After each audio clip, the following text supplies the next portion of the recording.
ابن الہسم، جنہیں عربی میں ابن الہسم اور انگریزی میں الہزن کے نام سے جانا جاتا ہے، 965 عیسوی میں بصرہ، عراق میں پیدا ہوئے اور 1040 عیسوی میں وفات پا۔ انہیں اسلامی دور کے سب سے بڑے سائنسدانوں میں شمار کیا جاتا ہے، خاص طور پر بصریت آپٹکس کے میدان میں ان کی اہم خدمات کے لیے۔ علمی خدمات۔ ابن الہسم کی سب سے مشہور کتاب المناظر ہے، جسے انگریزی میں بک آف آپٹکس کے نام سے جانا جاتا ہے۔ اس کتاب میں انہوں نے روشنی، بصارت اور عدسیت لینسز کے اصولوں کا تفصیل سے مطالعہ کیا۔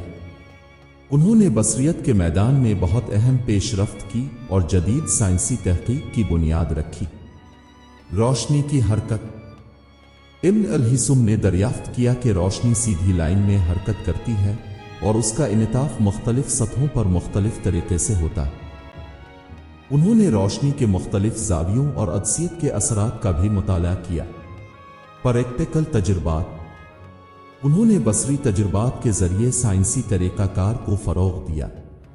ان کے تجربات میں انہوں نے عدسیت کے ساتھ تجربات کیے اور ان کے اثرات کا مشاہدہ کیا، جو دوربینوں اور اینکوں کی تخلیق میں مددگار ثابت ہوئے۔ جدید نظریات۔ ابن الہسم نے بصریت کے میدان میں نظریات دیے جو بعد میں یورپی سائنسی انقلاب کے دوران بھی مستمر رہے۔ ان کے کام نے گلیلیو اور نیوٹن جیسے سائنسی شخصیات پر گہرا اثر ڈالا۔ دیگر خدمات۔ ریاضی۔ ابن الہسم نے ریاضی کے مختلف شعبوں پر بھی کام کیا، بشمول الجبرا اور عددیاتی تجزیہ۔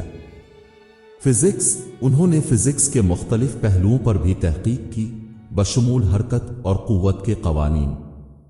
ابن الہسم کی علمی خدمات نے نہ صرف اسلامی دنیا بلکہ مغرب میں بھی سائنسی تحقیق پر گہرے اثرات مرتب کیے، اور ان کی تحقیقات آج بھی سائنسی دنیا میں اہمیت رکھتی ہیں۔